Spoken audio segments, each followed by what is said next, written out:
Assalamualaikum warahmatullahi wabarakatuh. Oke, kami dari kelompok 5 akan mempresentasikan hasil kerja kami yang berjudul bahasa baku. Nah, bahasa baku itu adalah, kalau diartikan secara singkat, adalah kata yang telah ditentukan dalam satu kaidah tertentu dan KBBI atau Kamus Besar Bahasa Indonesia menjadi acuannya. Nah, menurut Pak Mulyono, bahasa Indonesia baku itu adalah salah satu dari variasi bahasa Indonesia yang ada, bahasa yang baik dan benar. Artinya pemakaian ragam bahasa yang serasi dengan sasarannya dan yang di samping itu mengikuti kaidah bahasa yang betul. Nah, ciri-ciri bahasa baku dan tidak baku. Ciri-ciri bahasa baku dan tidak baku. Bahasa baku tidak dipengaruhi bahasa daerah tertentu, tidak dipengaruhi bahasa asing, bukan bahasa percakapan. Pemakaian imbuhan pada kata bersifat eksplisit. Pemakaian kata sesuai dengan konteks kalimat. Sedangkan bahasa tidak baku umumnya digunakan dalam bahasa sehari-hari, dipengaruhi bahasa daerah dan bahasa asing tertentu, dipengaruhi dengan perkembangan zaman, bentuknya dapat berubah-ubah dan memiliki arti yang sama meski terlihat beda dengan bahasa baku. Oke, sekian dari saya. Lanjut kepada teman-teman yang lainnya. Assalamualaikum warahmatullahi wabarakatuh. Saya akan melanjutkan materi tersebut.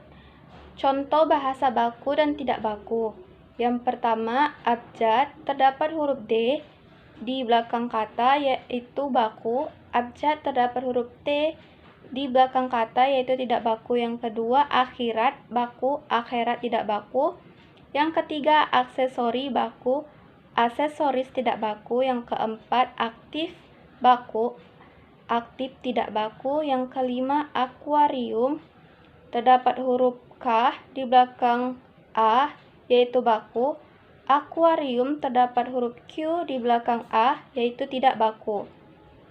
Next slide. Yang keempat, fungsi bahasa baku. Bahasa baku mendukung 4 fungsi. Fungsi pemersatu, fungsi pemberi kekhasan, fungsi pembawa kewibawaan, fungsi sebagai kerangka acuan. Next slide.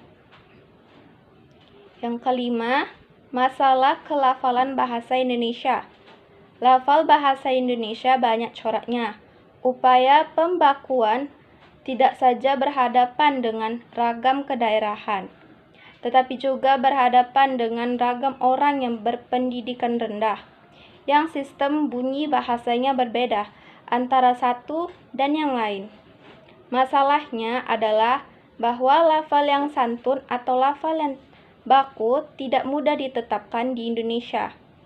Lafal siapa dan lafal daerah mana yang harus dijadikan tolak ukur agar dapat disebut lafal Indonesia baku belum bisa diputuskan.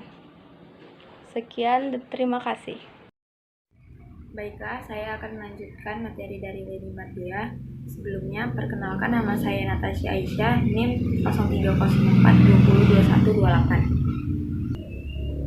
Baiklah, yang keenam, pengaruh bahasa daerah dan bahasa asing terhadap bahasa Indonesia. Pengaruh bahasa daerah terhadap bahasa Indonesia terdapat 2 dampak, yaitu dampak positif dan dampak negatif. Dampak positifnya yang pertama, bahasa Indonesia memiliki banyak kosakata. Dan kedua, sebagai kekayaan budaya bangsa Indonesia.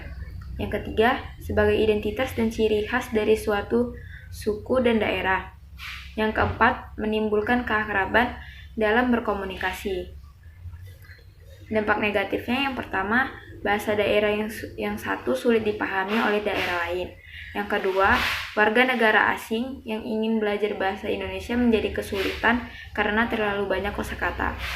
Yang ketiga, masyarakat menjadi kurang paham dalam menggunakan bahasa Indonesia yang baku karena sudah terbiasa menggunakan bahasa daerah. Yang keempat, dapat menimbulkan kesalahpahaman. Selanjutnya, pengaruh bahasa asing terhadap bahasa Indonesia. Kata serapan adalah kata yang berasal dari bahasa asing yang sudah diintegrasikan ke dalam suatu bahasa dan diterima pemakaiannya secara umum. Bahasa Indonesia menyerap banyak kata dari bahasa-bahasa lain, seperti Arab 1495 kata, Belanda 3280 kata, Tionghoa 290 kata, Hindi 7 kata, Inggris 1610 kata, Parsi 63 kata, Portugis 131 kata, Sanskerta Jawa Kuna 677 kata, Tamil 83 kata. Selanjutnya yang ketujuh, bahasa yang baik dan benar. Contoh penggunaan bahasa baku. T. Berapakah ibu mau menjual bayan ini? J. Bayan ini berharga Rp5.000 per ikat. T. Bolehkah saya menawarnya? J. Boleh. Berapakah ibu akan menawarnya? Itu adalah contoh penggunaan bahasa baku. Selanjutnya, penggunaan bahasa tidak baku. T. Berapa bayamnya? J. 5.000. T. Boleh kurang? J. Berapa? Demikianlah hasil presentasi kami. Jika ada salah-salah kata, saya minta maaf. Untuk teman-teman yang ingin bertanya, silakan diskusi di Google Classroom. Oke, wabillahi wal taufiq wal hidayah. Wassalamualaikum warahmatullahi wabarakatuh.